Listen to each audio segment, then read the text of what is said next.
Hello everyone, जय हिंद। आज है 26 मार्च 2026 के करंट अफेयर को हम डिस्कस करेंगे। तो चलिए स्टार्ट करते हैं आज का फर्स्ट और इम्पोर्टेंट क्वेश्चन। पहले क्वेश्चन में ये पूछा गया है कि कृषि सखी जो पहल है वो किस संगठन द्वारा शुरू की गई है। तो उसका राइट ऑप्शन है वो agriculture insurance company of India limited द्वारा शुरू की गई है। तो उसके अंदर हुआ क्या है, तो agriculture insurance company of India limited ने कृषि सखी पहल को शुरू किया है। इसका उद्देश्य यह है कि जो महिला किसान हैं उनको सशक्त बनाना और उनकी कृषि में भागीदारी बढ़ाना इसका मेन मोटो है। उसके साथ साथ FAO food and agriculture organisation ने 2026 को अंतर्राष्ट्रीय महिला किसान वर्ष के रूप में मान्यता भी दी है। अगर बात की जाए इसकी जो कृषि सखी है इसका उद्देश्य क्या है, महिलाओं की भागीदारी को बढ़ाना, फसल बीमा के प्रति जागरूकता को फैलाना, उसके बाद समावेशी विकास को बढ़ावा देना, महिलाओं किसानों को योगदान को पहचानना और उसको सम्मान करना। अब ये है कि agriculture insurance company of India limited है कहाँ पर है, तो उसकी स्थापना 20 दिसंबर 2002 में हुई है और जो इसके सीएमडी हैं उनका नाम है गिरिजा सुब्रमण्यम, उसके सीएमडी हैं। उसके बाद अगला क्वेश्चन है, पूछा गया है कि वर्ल्ड टीबी दिवस 2026 की जो थीम है वो क्या है। तो उसकी जो थीम है वो है yes we can end TB.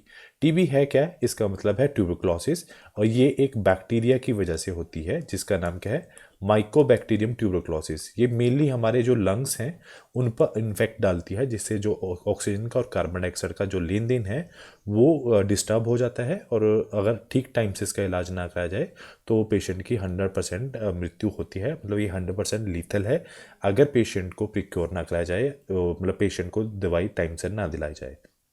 तो आपको ये भी याद रखना है 24 मार्च को जो टीबी का दिवस मनाया जाता है। अगर बात की जाए इसके इतिहास की, 24 मार्च 1882 को रॉबर्ट कोच ने माइकोबैक्टीरियम ट्यूबरक्लोसिस की खोज की थी। इसका उद्देश्य है टीबी के बारे में जागरूक करना। और अब की बार जो थीम थी 2026 की वो थी yes we can end TB, led by countries powered by people. और 45वां जो विश्व टीबी दिवस 2026 मणिपुर में जो मनाया गया, इस अवसर पर 100 दिवसीय जो टीबी मुक्त अभियान की शुरुआत की गई।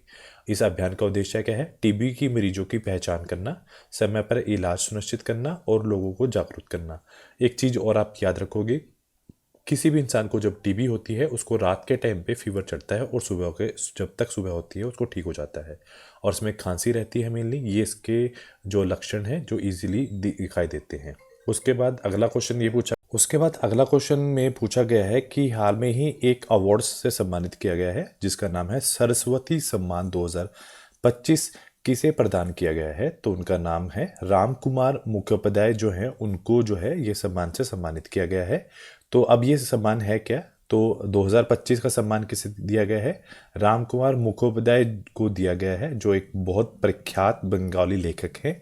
अगर पुरस्कार जो कीर्ति की बात की जाए किस वजह से दिया गया है, उनको एक उपन्यास की वजह से दिया गया है जिसका नाम है हारा पार्वती कथा, जो किस भाषा में है, बंगाली भाषा में। अगर हम बात करें सरस्वती सम्मान के बारे में, इसकी स्थापना 1991 में हुई है और जो संस्था है वो है पुरस्कार के बिडाला फाउंडेशन द्वारा दी जाती है। इसमें जो राशि दी जाती है वो 15 लाख रुपए नकद, एक पट्टिका और एक पत्र प्रदान किया जाता है।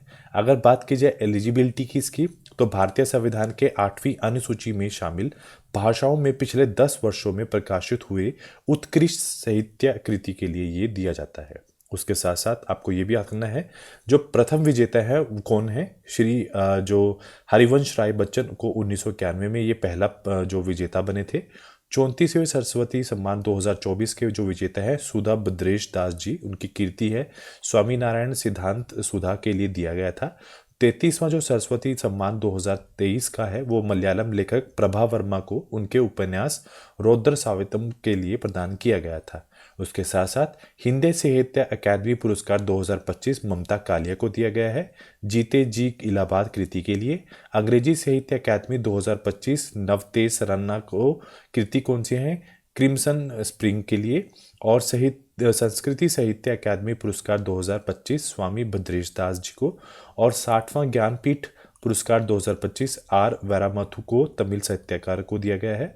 बुकर जो पुरस्कार 2025 डेविड सिजले को उसकी जो कृति है फ्लैश के लिए, और अंतर्राष्ट्रीय बुकर पुरस्कार 2025 बानू मुश्ताक को दिया गया है, उसकी कृति है हार्ट लंप के लिए उसको ये पुरस्कार से सम्मानित किया गया है। उसके बाद अगला क्वेश्चन है, सम्मान नागरिक संहिता को अपनाने वाला देश का दूसरा राज्य कौन बना है? तो उसका राइट ऑप्शन है ये गुजरात बना है। तो पहला कौन है, पहला कौन सा राज्य है? उत्तराखंड जो है वो पहला राज्य बना था जिसने सम्मान नागरिक संहिता को, यूनिफॉर्म सिविल कोड को अपनाया है। तो सबसे पहला है कि अगर बात की जाए, गुजरात विधानसभा ने यूसीसी को विधेयक को मंजूरी दे दी है। ड्राफ्ट कमेटी की बात की जाए तो जो न्यायमूर्ति है रंजना प्रकाश देसाई की अध्यक्षता में ये समिति तैयार की गई है। कानून का प्रभाव के लिए बात की जाए तो ये सभी धर्मों के लोगों के लिए विवाह, तलाक, उत्तराधिकारी और लिव इन रिलेशनशिप के लिए एक समान कानून लागू होगा। अगर एग्जाम्पशंस की बात की जाए तो ये अनुसूचित जनजातियां एसटी मतलब उनके समूह पर लागू नहीं होगा क्योंकि पारंपरिक अधिकार संविधान के तहत सुरक्षित किए गए हैं। ऐतिहासिक उपलब्धि में आपको याद रखना है, उत्तराखंड जो है उसने जो है पहला राज्य बना है जिसने यूसीसी यूनिफॉर्म सिविल कोड को अपनाया है। उसके बाद दूसरे नंबर पर गुजरात राज्य बना है। नेक्स्ट क्वेश्चन, आदित्य बिड़ाला समूह ने आईपीएल की किस टीम को खरीद लिया है? तो उसका जो राइट ऑप्शन है आरसीबी को उन्होंने हाल में ही खरीद लिया है। तो अब क्वेश्चन है, तो आदित्य बिड़ाला समूह ने एक कॉन्स्ट्रियम का मतलब होता है एक से ज़्यादा व्यक्ति या फिर कंपनी जिनका एक ही मोट होता है, उन्होंने आरसीबी की जो मालिकाना हिस्सेदारी जो है खरीद ली है। इस समूह में कौन कौन सी कंपनियां शामिल हैं? Times of India group, Blackstone और जो बोल्ट वेंचर है, ये तीन जो हैं कंपनियां शामिल हैं। इस सौदे के तहत आदित्य बिड़ला समूह ने यूनाइटेड स्पिरिट लिमिटेड में 16,706 करोड़ रुपए और 100% जो इक्विटी हिस्सेदारी हासिल की है। इस सौदे के बाद बेंगलुरु आईपीएल की सबसे महंगी टीम बन गई है। इस डील में पुरुष आईपीएल और महिला आईपीएल दोनों की टीमों को शामिल किया गया है। उसके साथ साथ समूह के डायरेक्टर हैं आर्यमान बिड़ाला और विक्रम बिड़ाला अब नए चेयरमैन होंगे। साथ में आईपीएल की राजस्थान की रॉयल टीम की को अमेरिका के कारोबारी कार्ल सोमानी ने के नेतृत्व और कॉन्स्टेंट ने खरीदा है। यह सौदा जो लगभग है 1.3 बिलियन डॉलर यानी 13,500 करोड़ से 15,290 करोड़ के बीच में हुआ है। अब क्वेश्चन ये है, आईपीएल के बारे में एक नज़र डालते हैं। शुरुआत इसकी 2008 में हुई है। कौन आयोजक है? भारतीय क्रिकेट कंट्रोल बोर्ड। और प्रारूप क्या है? T20 cricket league. सबसे पहले विजेता कौन था? राजस्थान रॉयल्स 2008 में। सबसे सफल टीम कौन सी रही है? Mumbai Indians, Chennai super king. इन्होंने 5-5 बार ये खिताब जीता है। इसका जो मुख्यालय है इसका मुंबई में है। टाइटल स्पॉन्सर टाटा समूह है और 2025 का जो विजेता है वो आरसीबी ही है। उसके बाद अगला क्वेश्चन, स्तुति प्रधान का चयन किस अंतर्राष्ट्रीय मंच पर भारत का प्रतिनिधित्व करने के लिए किया गया हुआ है? तो उनका राइट ऑप्शन है वर्ल्ड यूथ पार्लियामेंट में वो प्रतिनिधित्व करेंगे। तो उसमें जो मेन मोटो है ये कहाँ से हैं? सिक्किम की युवा नेता जो है प्रधान, उनका जो चयन हुआ है वर्ल्ड यूथ पार्लियामेंट में भारत का प्रतिनिधित्व करेंगी। और विश्व युवा सांसद एक अंतर्राष्ट्रीय मंच है जहां पर विभिन्न देशों के युवा जो विश्व के मुद्दों पर चर्चा चलाई जाती है। इसमें दुनिया भर के 80 से अधिक देशों के 18 से 35 वर्ष की जो युवा सदस्य भाग लेते हैं। उसके बाद अगला क्वेश्चन है, भारत का कौन सा पड़ोसी देश 26 मार्च को अपना स्वतंत्र और राष्ट्रीय दिवस मनाता है? तो उसका राइट ऑप्शन है बांग्लादेश अपना स्वतंत्र और राष्ट्रीय दिवस मनाता है। तो बांग्लादेश 26 मार्च को आधिकारिक स्वतंत्रता दिवस के रूप में मनाता है। 26 मार्च 1971 को शेख मुजीबुर रहमान ने पाकिस्तान से देश से स्वतंत्रता की घोषणा की थी। बांग्लादेश के में स्वतंत्रता कब मिली है? 26 मार्च 1971 को। राजधानी ढाका है। राष्ट्रपति मोहम्मद शहाबुद्दीन है और प्रधानमंत्री तारिक रहमान है और जो मुद्रा है टका है, इसकी मुद्रा है। उसके बाद अगला क्वेश्चन, 2025 में दुनिया का सबसे प्रदूषित शहर कौन सा पाया गया है? तो वो देश कौन सा है? तो वो है पाकिस्तान। पाकिस्तान हाल में ही टॉप 10 में टेररिज्म के में भी टॉप किया है और अब ये मोस्ट पोल्यूटेड कंट्री के अंदर भी गिना गया है। तो पाकिस्तान ने 2025 में दुनिया का सबसे ज़्यादा प्रदूषित जो देश है वो घोषित हुआ है। और भारत का लोनी शहर जो उत्तर प्रदेश के गाजियाबाद जिले में है, वर्ष 2025 का दुनिया का सबसे प्रदूषित शहर पाया गया है। चीन के शिनजियांग क्षेत्र में होतान जो शहर में 109.6 माइक्रोग्राम के साथ वो दूसरे स्थान पर आया है। सबसे बेकार जो हवा है, वर्स्ट एयर क्वालिटी पाकिस्तान की है, बांग्लादेश, तजाकिस्तान, चाड, कांगो लोकतांत्रिक गणराज्य, और छठे नंबर पर हमारा कौन सा आता है, हमारा भारत, मतलब हमारी वर्स्ट एयर क्वालिटी आई है कुवैत, युगांडा, मिस्र, उज्बेकिस्तान। और सबसे ज़्यादा जो बेस्ट एयर क्वालिटी है फ्रेंच पोलिनेशिया और जो है प्यूर्टो और US, Virginia, Iceland, Barbados, New Caledonia, Iceland और बरमूडा, स्तूनिया, अंडोरा और ऑस्ट्रेलिया की सबसे बेस्ट एयर क्वालिटी पाई गई है। अगला क्वेश्चन है, ऑस्ट्रेलिया के किस राज्य में 16 वर्ष से कम बच्चों के लिए ई बाइक और ई स्कूटर पर प्रतिबंध लगा दिया है? तो उसका राइट ऑप्शन है क्वींसलैंड पर उस पर प्रतिबंध लगा दिया है, क्योंकि छोटे बच्चे जब इनको चलाते हैं, जो इलेक्ट्रॉनिक स्कूटर हैं, बाइक्स हैं, उसकी वजह से काफ़ी एक्सीडेंट हुए हैं, तो उसको प्रतिबंध कर दिया गया है। तो हाल में ही ऐसा क्या हुआ है, तो क्वींसलैंड ने 16 साल से कम बच्चों के लिए ई बाइक और ई स्कूटर पर चलाने पर प्रतिबंध लगा दिया है। ई मोबिलिटी से जुड़ी दुर्घटना की बात की जाए तो 2025 में 12 लोगों की मृत्यु हुई है और 6300 से ज़्यादा लोगों की घायल हुए हैं। तो उसके साथ साथ ऑस्ट्रेलिया ने 2025 में 16 साल से कम बच्चों के लिए सोशल मीडिया प्लेटफॉर्म पर भी प्रतिबंध लगा दिया है। अगर बात की जाए ऑस्ट्रेलिया की, तो राजधानी कैनबेरा, प्रधानमंत्री एंथनी जो एल्बनीज, और मुद्रा जो है ऑस्ट्रेलिया डॉलर। पड़ोसी देश है इंडोनेशिया, पपुआ गिनी और पूर्वी तिमोर और न्यूजीलैंड। और प्रमुख रेगिस्तान कौन से हैं? ग्रेट विक्टोरिया रेगिस्तान, ग्रेट सैंडी रेगिस्तान, तनामी रेगिस्तान, गिब्सन रेगिस्तान वहाँ के प्रमुख रेगिस्तान हैं। अगर बात की जाए स्थिति की, ऑस्ट्रेलिया दुनिया का सबसे छठा सबसे बड़ा देश में से एक है। उसके बाद अगला क्वेश्चन है, सर्वोच्च न्यायालय के निर्णय के अनुसार सुप्रीम कोर्ट जो दर्जा है, एससी दर्जा, सुप्रीम कोर्ट ने जो डिसीजन दिया है एससी स्टेटस के लिए, तो किन धर्मों तक सीमित है? तो उसमें हिंदू, सिख और बौद्ध धर्म ही एससी के अंदर जो है आएंगे। तो अभी रिसेंटली क्या हुआ है, किस बात पे बहस हुई है? तो संविधान में अनुसूचित जाति आदेश 1950 के तहत केवल हिंदू, सिख, बौद्ध के अनुयायी ही जो है शेड्यूल कास्ट एससी का दर्जा पाने वाले जो के पात्र है। न्यायालय के स्पष्टीकरण है, यदि कोई व्यक्ति किसी अन्य धर्म जैसे ईसाई में कन्वर्ट होने जा रहा है तो उसको अनुसूचित जो एससी कैटेगरी का जो दर्जा है वो पूर्ण रूप से समाप्त हो जाएगा। आंध्र प्रदेश उच्च न्यायालय के आदेश को बरकरार रखते हुए सर्वोच्च न्यायालय ने ये बोला है कि यदि कोई व्यक्ति ईसाई धर्म में परिवर्तित हो जाता है तो सक्रिय रूप से उसे धर्म को अपनाता है, तो उसका पालन करता है, तो वो उसे एससी जो शेड्यूल्ड कास्ट का सदस्य नहीं माना जाएगा। उसके बाद अगला क्वेश्चन पूछा गया है, ईंधन जो रेशनिंग है लागू करने वाला पहला यूरोपीय संघ का पहला देश कौन सा बना है? तो उसका राइट ऑप्शन है स्लोवेनिया जो है पहला देश बना है। तो इसमें होता क्या है, तो यूरोप का पहला देश कौन सा बना है? स्लोवेनिया, जिन्होंने ईंधन जो रैशनिंग लागू करने वाला पहला यूरोपीय संघ का देश बना है। इसका मतलब क्या है? ईंधन रैशनिंग का मतलब क्या है?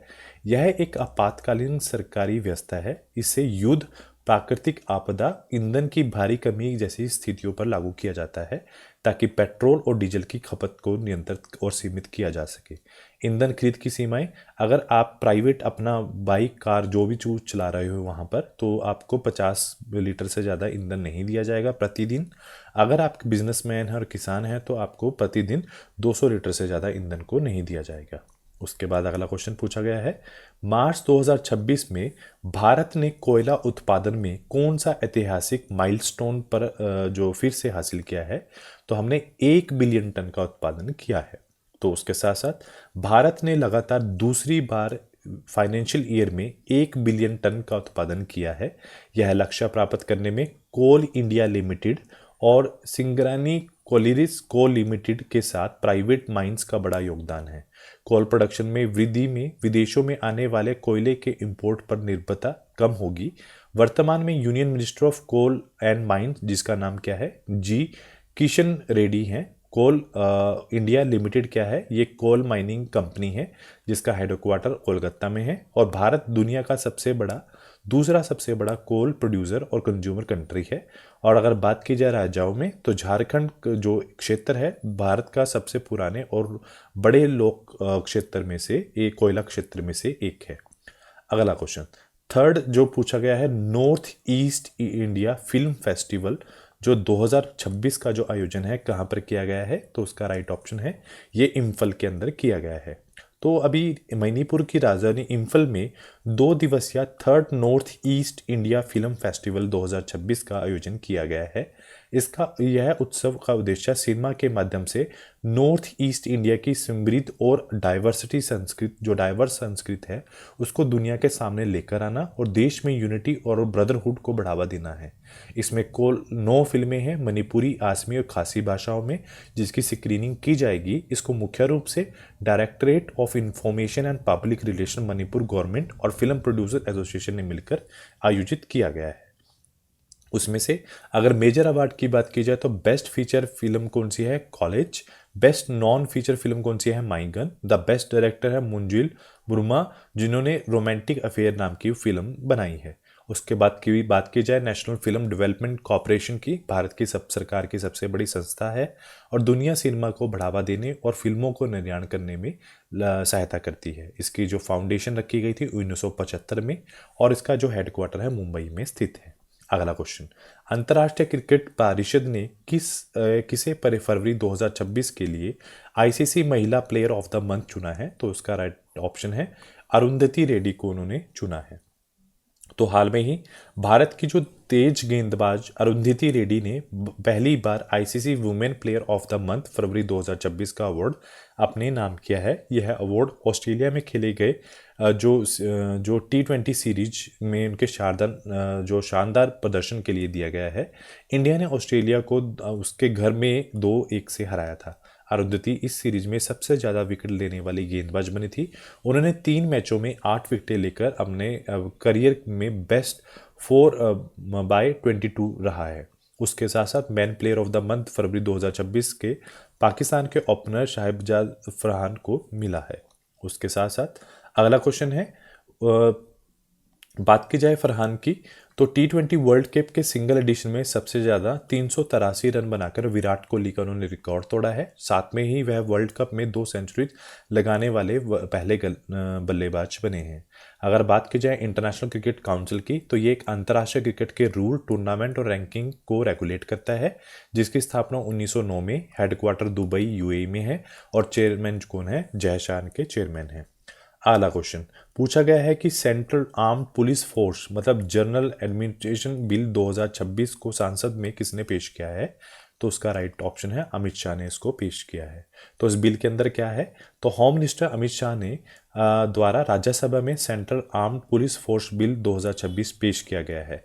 इस बिल का उद्देश्य है कि जितने भी सेंट्रल आर्म्ड पुलिस फोर्सेस के लिए एक समान कानून बनाना है, जिसे अम्ब्रेला लॉ भी कहा जाएगा। तो सेंट्रल आर्म्ड पुलिस फोर्सेस के अंदर मुख्य रूप से 5 सेनाएं आती हैं, CRPF, BSF, ITBP और CISF और SSB। वे अपने अलग अलग कानून एक्ट्स थे और जिससे कई बार नियमों का उल्लंघन होती थी। इस बिल में CAPF जवानों की रिक्रूटमेंट, प्रमोशन, ट्रांसफ़र और सर्विस रूल्स एक समान हो जाएंगे। इस नए बिल के अंदर सभी बिलों को एक समान कर दिया जाएगा, जिसे अम्ब्रेला लॉ कहा जाएगा। अम्ब्रेला लॉ का मतलब क्या है, जितने भी CRPF, BSF, ITBP, CISF, SSB के जितने भी रिक्वायरमेंट, डिप्यूटेशन और प्रमोशन है, सर्विस कंडीशन है, उनको एक समान यूनिफॉर्म बनाना इसका मेन मोटो रहेगा। उसके साथ साथ आपने सुप्रीम कोर्ट ऑर्डर ने हाल में ही ऑर्डर दिए हैं 2025 में। कोर्ट ने ये कहा है कि CAPF अधिकारियों को ऑर्गेनाइज ग्रुप ए सर्विस का पूर्ण दर्जा मिले और साथ ही IPS अधिकारियों की डेपुटेशन को धीरे धीरे कम किया जाए। और CAPF मतलब है क्या, ये सेंट्रल आर्म पुलिस फोर्सेस है जो भारत की मिनिस्ट्री ऑफ होम अफेयर्स के अंतर्गत काम करती है। इसका मेन मोटो क्या है, इंटरनल सिक्योरिटी और बॉर्डर गार्डिंग से संबंधित है। भारत में 5 प्रमुख बल हैं, BSF, CRPF, ITBP, CISF और SSB इसमें शामिल हैं। उसके साथ आज का जो लास्ट क्वेश्चन है वो ये पूछा गया है कि हाल में ही स्थित नेशनल डेंटल कमीशन का जो पहला चेयरमैन किसे नियुक्त किया गया है, तो उनका नाम है डॉक्टर संजय तिवारी को हाल में ही सुनिश्चित किया गया है। तो डॉक्टर संजय तिवारी को नेशनल डेंटल कमीशन का नया चेयरमैन बनाया गया है। सरकार ने नेशनल डेंटल कमीशन को लागू किया है, जिसमें डेंटल काउंसिल ऑफ इंडिया को रिप्लेस कर दिया गया है।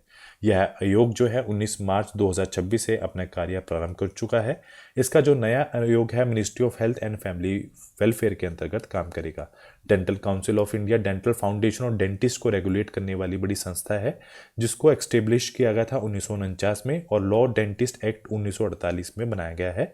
उसके साथ साथ डेंटल जो आपका काउंसिल ऑफ इंडिया का काम क्या था, डेंटल कोर्स को अप्रूव करना, डेंटिस्ट को रजिस्ट्रेशन करना और डेंटल एजुकेशन के स्टैंडर्ड और सिलेबस को नियंत्रित करना है। बट 2026 में डेंटल जो आपका काउंसिल ऑफ इंडिया को रिप्लेस कर दिया गया है, जो नई इंस्टीट्यूशनल बॉडी बनाई गई है that is national dental commission है। उसके साथ साथ आज का जो पूछा गया है वीकली करंट अफेयर्स को चेक करते हैं। ICC T20 world cup 2026 Bharat ने जीता है। चापचार कुटू 73 जो है मिजोरम में बनाया गया है। गुंज 2026 जम्मू कश्मीर में मनाया गया है। माल्टा 2027 में कॉमनवेल्थ यूथ गेम की मेजबानी करेगा। पीएम राहत योजना प्रधानमंत्री नरेंद्र मोदी ने दुर्घटना पीड़ितों के लिए एक नई योजना घोषणा की है।